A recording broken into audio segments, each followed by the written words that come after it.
नमस्कार, मैं हूं संजय शर्मा। आप देख रहे हैं 4PM न्यूज़ नेटवर्क। जिस समय देश में बेरोजगारी चरम पर हो, महंगाई के कारण आपका जीना दूभर हो गया हो, अर्थव्यवस्था चौपट हो रही हो, किसान और मजदूर परेशान हो, बेहाल हो, आम आदमी की कोई पूछने वाला ना हो, और ऐसे हालात में 1 साल बचे चुनाव को, कोई भी सरकार, कोई भी सत्ता क्या करेगी? आज की परिस्थितियों में सहज अनुमान लगाया जा सकता है कि 2024 साहिब के लिए बहुत परेशानी भरा होने वाला है। साहिब की मुसीबतें शुरू होने वाली हैं। बिहार में नीतीश बाबू ने जो चिंगारी लगाई थी वो बंगाल, महाराष्ट्र, राजस्थान, मध्य प्रदेश, कर्नाटक फैल गई है। क्या करेंगे साहिब? आज मैं इस वीडियो में आपको डिटेल से बताना जा रहा हूं, उस राज्य के बारे में बताना जा रहा हूं जिस राज्य पर साहिब की सारी उम्मीदें टिकी हैं। उस राज्य के बारे में बताने जा रहा हूं जिस राज्य में अगर जरा सी भी चूक हुई तो साहिब की दिल्ली की कुर्सी बहुत दूर चली जाएगी। बात कर रहा हूं उत्तर प्रदेश की, सबसे ज्यादा सीटें देने वाला राज्य, और यही राज्य तय करेगा कि दिल्ली के सिंहासन पर साहिब बैठेंगे या फिर वो नेता विपक्ष होंगे। यहीं से साहिब आते हैं, यहीं से बनारस में चुन के जाते हैं। तो क्या है प्लान 2024 का यूपी के लिए? जो प्लान है, जो रणनीति है, वो पहले ही लीक हो गई। इस बार विपक्ष समझ गया है कि साहिब की चाल क्या है। विपक्ष समझ गया है कि गोदी मीडिया का खेल क्या है, और विपक्ष समझ गया है कि गोदी मीडिया और साहिब मिलके क्या काम करने जा रहे हैं। एक ही प्लान था, एक ही प्लान। हर तरफ कमंडल, हर तरफ मंदिर, हर तरफ हिंदू मुसलमान। तैयारी शुरू हो गई। गोदी मीडिया को करोड़ों का पैकेज दे दिया गया। गोदी मीडिया दिन भर चलाने लगा। अंबानी के चैनल दिन भर आग उगल ही रहे थे। अचानक राम मंदिर को लेकर तरह तरह की कमेंट शुरू हो गई, तरह तरह की कहानियां शुरू हो गई। मैं आज देश का सबसे बड़ा चैनल देख रहा था, वही चैनल जिस पे आजकल सुधीर चौधरी ब्रांड एम्बेसडर की तरह आते हैं। वही सुधीर चौधरी जो रिश्वत लेने में तिहाड़ की एक लंबी यात्रा करके आए, वही सुधीर चौधरी जो 2000 के नोट में चिप तलाश कर रहे थे, आजकल इस चैनल के वो हीरो बने हुए हैं, ब्रांड बने हुए हैं, इस चैनल की साख बने हुए हैं। तो जाहिर है ये चैनल क्या दिखाएगा? आज दिन भर जो चला रहा था, मैं उसके कुछ हाइलाइट्स आपके सामने दिखाना चाहता हूँ। देखिए, आप देख रहे होंगे स्क्रीन पर, हेडिंग है गूंजा श्री राम, अयोध्या चले शालिग्राम। स्वागत शालिग्राम, प्रकट होंगे श्री राम। स्वागत शालिग्राम, गूंजा जय श्री राम, अयोध्या चले शालिग्राम। अब आप बताइए, ये भाषा चैनल पे स्टोरी की, ये माहौल है, ये पिच है। मैंने शिशिर जी से, सूचना निदेशक से पूछा, जन सूचना अधिकार के तहत पूछा, आरटीआई के तहत पूछा कि बताया जाए पिछले 3 सालों में किस चैनल को, किस अखबार को कितने रुपए के विज्ञापन दिए गए। ये आरटीआई आप भी पूछ सकते हैं, मैं भी पूछ सकता हूं। आपका पैसा है, मेरा पैसा है, टैक्स का पैसा है। एक बार आप भी ट्राई कर लीजिए। आप थोड़ा अपने भक्ति काल से बाहर निकल के आइए। आपका करोड़ों रुपए कहां जा रहे हैं ये पूछिए। ये आपके बच्चे की फीस का पैसा, या आपकी सड़क का पैसा, या आपकी दवाई का पैसा, या आपका टैक्स का पैसा है। दावा कर रहा हूं, आप सूचना के अधिकार के तहत पूछेंगे, लेकिन शिशिर जी जवाब नहीं देंगे। मतलब सूचना विभाग जवाब नहीं देगा कि कितने करोड़ों रुपए का पैकेज इस चैनल को, इस तरह के तमाम चैनलों को दिया जा रहा है जिसमें वो जय श्री राम का नारा लगाते हुए दिखेंगे। बस कुछ ही दिन की बात है, इनके एंकर, इनके रिपोर्टर, इनके स्टूडियो में भगवा पहन के जय श्री राम का अंगोछा लगा के जय श्री राम का नारा लगाते हुए दिखाई देंगे। जब तक आपका खून उबाल ना मारने लगे, जब तक आपके रोम रोम में भगवान राम की अनुभूति ना होने लगे, तब तक चैनल चीख चीख के जय श्री राम कहेगा। साहब का आदेश है, इन चैनलों का आदेश है कि लोगों में वो गर्मी पैदा कर दो जिससे वह भूल जाएं कि उनके बच्चे की नौकरी नहीं लगी, वो भूल जाएं कि उनका पेट्रोल और डीजल कितना महंगा हो गया, वो भूल जाएं कि कोरोना में क्या हाल हो गया, वो भूल जाएं कि महंगाई और बेरोजगारी और खराब हालत देश की क्या है। बस वो याद रहे कि एक मंदिर बन रहा है।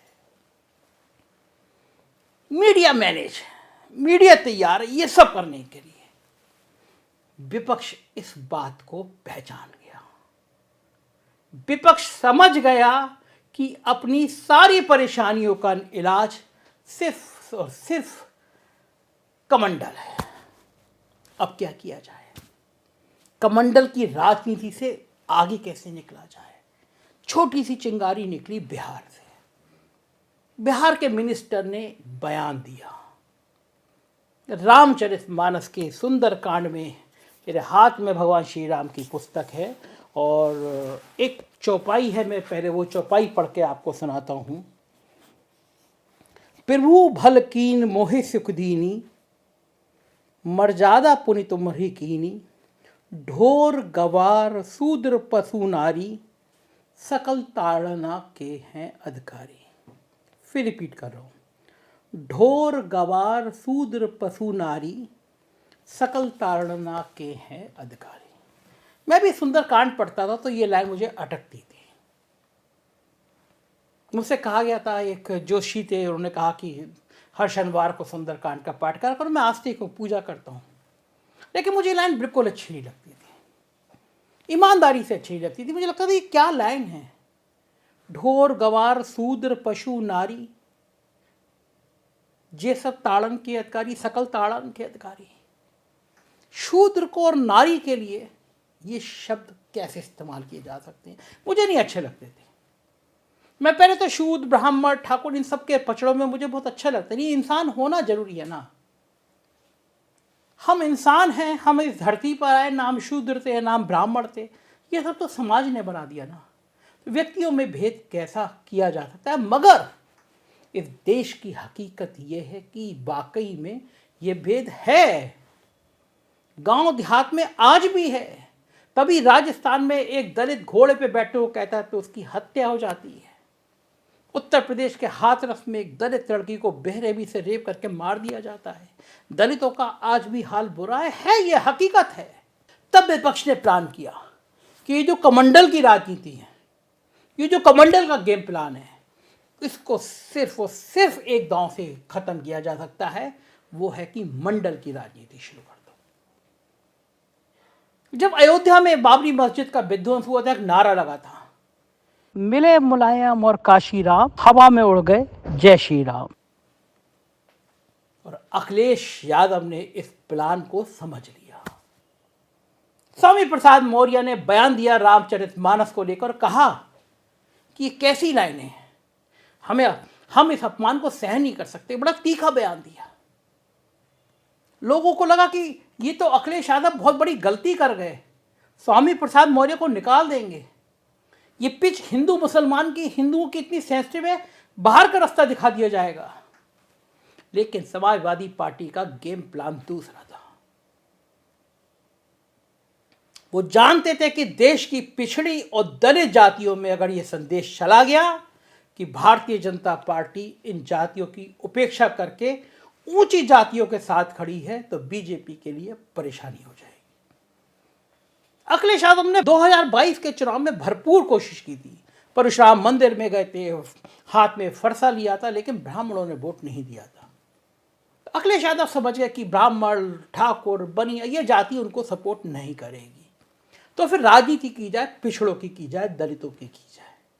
तो जब स्वामी प्रसाद मौर्य के बयान के बाद हल्ला मचा और लगा कि स्वामी प्रसाद मौर्य ने नुकसान कर दिया, लेकिन गेम प्लान कुछ और था।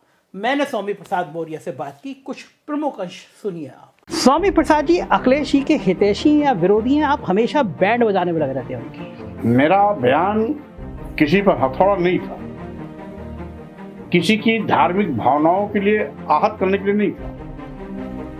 शूद्र समाज की कुछ जातियों को इंगित करते हुए नीच कहा, साथ ही साथ पिटाई के पात्र बताए और सम्मान न किए जाने की बात कही।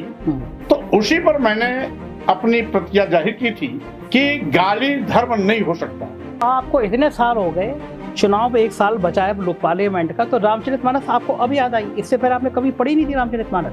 सार्वजनिक मंचों से सैकड़ों बार इसी बात को मैं कह चुका हूं, लेकिन बहस का विषय, देशव्यापी बहस का विषय ये पहली बार बना। तो आपने इतना तीखा कहाँ बोला था? पहले आप हल्का फुल्का बोल दिया करते थे, अब तो आप सीधा सीधा रामचरितमानस, जो करोड़ों हिंदुओं की आस्था का केंद्र है, दलित भी पढ़ते हैं, पिछड़े भी पढ़ते हैं, तो आप अब उन करोड़ों लोगों की भावनाओं पे आप सीधा अटैक कर रहे हैं। चौपाई के कुछ हिस्से जिसको प्रतिबंधित किया जाए या संशोधित किया जाए, ये मेरी मांग थी। अच्छा, कौन संशोधित करेगा? तुलसीदास जी के ऊपर से आएंगे संशोधित कर? आपने ऐसा गेम खेल दिया कि वो जो पिछड़ी जातियां, दलित जातियां, निशाना आपका सब समझ रहे हैं, आपका निशाना है चुनाव में पिछड़ी और दलित जातियों को गोलबंद करने का। खेल यही है आपका। आप जिस रामचरितमानस की बात करते हैं, हमने उस रामचरितमानस में कोई उंगली उठाई नहीं, सब तो कह रहे हैं, लेकिन सब उसको सम्मान करते हैं। आप करते हैं तो उसी चौपाई का वो अंश ले लीजिए। जाकी रही भावना जैसी, प्रभु मुहूर्त देखी दिन तैसी। ठीक बात। योगी जी तो भगवान बुद्ध की बात कर रहे हैं, बौद्ध धर्म की बात नहीं कर रहे, वो हिंदू धर्म की बात कर रहे हैं। हिंदू धर्म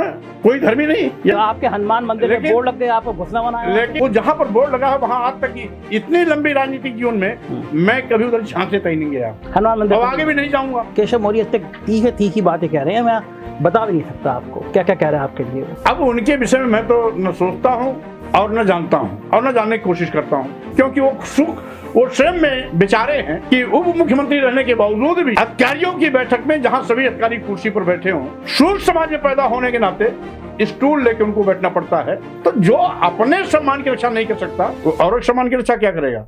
सुना आपने, मैंने पूछा, मैंने कहा ये सब कहीं पे निगाहें कहीं पे निशाना। आपका गेम प्लान तो दलित और पिछड़ी जाति का है।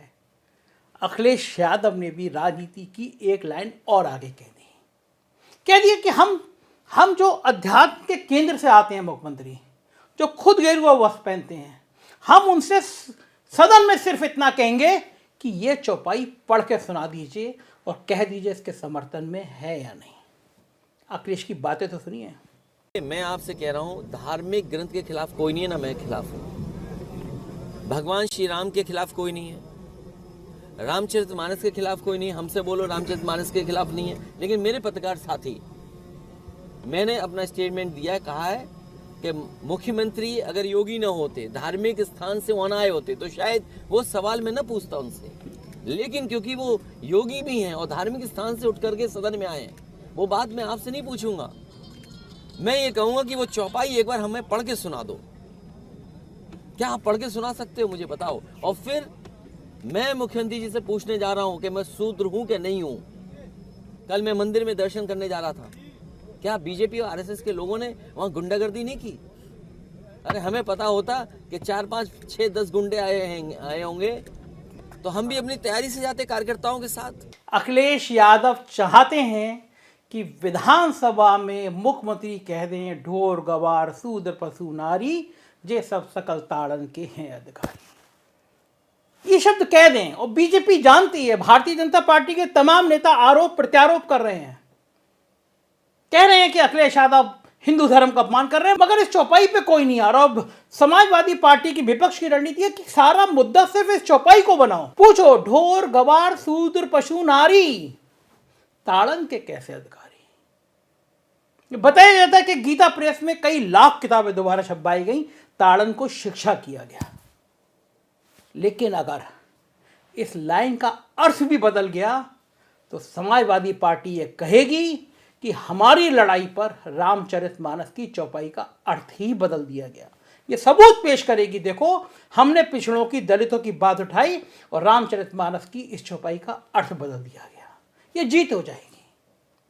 भारतीय जनता पार्टी के नेता तिल मिला गए हैं। एक फाइव ब्रांड नेता है संगीत सोम, अपनी जहरीली जबान के लिए जाने जाते हैं, अल्पसंख्यकों पर लगातार हमले करते हैं, एक सीमा से ज़्यादा आगे चले जाते हैं। तमाम मुकदमे उन जहरीली जबान के लिए हुए। इतने गुस्से में आ गए, मुलायम सिंह को जो पद्मश्री अवार्ड दिया गया उस पर आरोप लगाने लगे, कार सेवकों का जिक्र करने लगे, मुलायम सिंह पे हमला करने लगे। इतना भी भूल गए कि जिन मुलायम सिंह को कार सेवकों का हत्यारा कहा जाता था, जिन मुलायम सिंह को मुल्ला मुलायम कहा जाता था, यादव वोटों में सिंपैथी पाने के लिए उसी भाजपा ने, उन्हीं मोदी जी ने मुलायम सिंह को मरने के बाद पद्मश्री अवार्ड दे दिया। सुनिए जरा संगीत सोम का फरमान। जय श्री राम दोस्तों।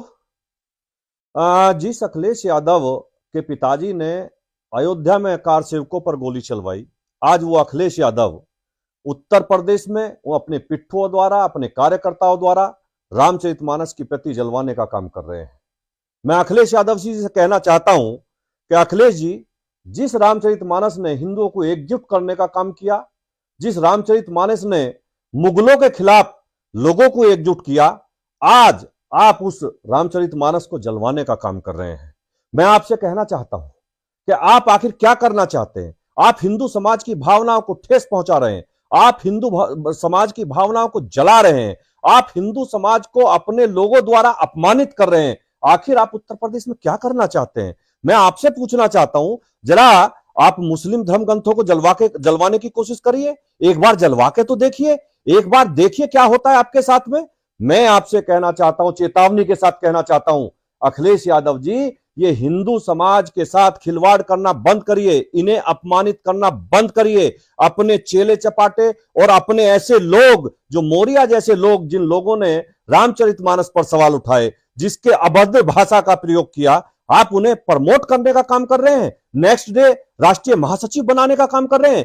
मैं आपसे कहना चाहता हूं कि आप उत्तर प्रदेश में आग लगाने का काम कर रहे हैं, आप हिंदू समाज की भावनाओं को ठेस पहुंचाने का काम कर रहे हैं। आप जो पहले करते थे, आज भी वही कह रहा हूं, समझिए और समझ जाइए, नहीं तो ये सब अच्छा नहीं होगा। दरअसल सारी राजनीति अब पिछड़े और दलितों पे आके टिक गई है। मंडल और कमंडल की लड़ाई आने वाले दिनों में और तेज होगी, और यह तय है कि अगर विपक्ष ने यह मुद्दा उठा दिया, ऊंची जाति बनाम पिछड़ी जाति का खेल कर दिया, जिस तरह नीतीश बाबू ने बिहार में जातीय जनगणना का आग लगा दी है, तो भारतीय जनता पार्टी को बहुत भारी नुकसान होने जा रहा है।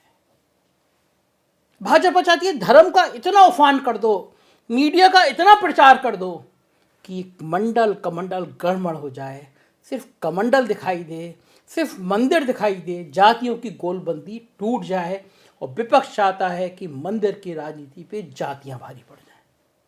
क्या होगा हम आपको बताते रहेंगे, देखते रहिए 4 PM। उत्तर प्रदेश की खबरें देखना चाहते हो तो 4 PM यूपी, बिहार की देखना चाहते हो तो 4 PM बिहार, और गुजरात की देखना चाहते हो तो 4 PM गुजरात। सब्सक्राइब करिएगा। शुक्रिया, थैंक यू।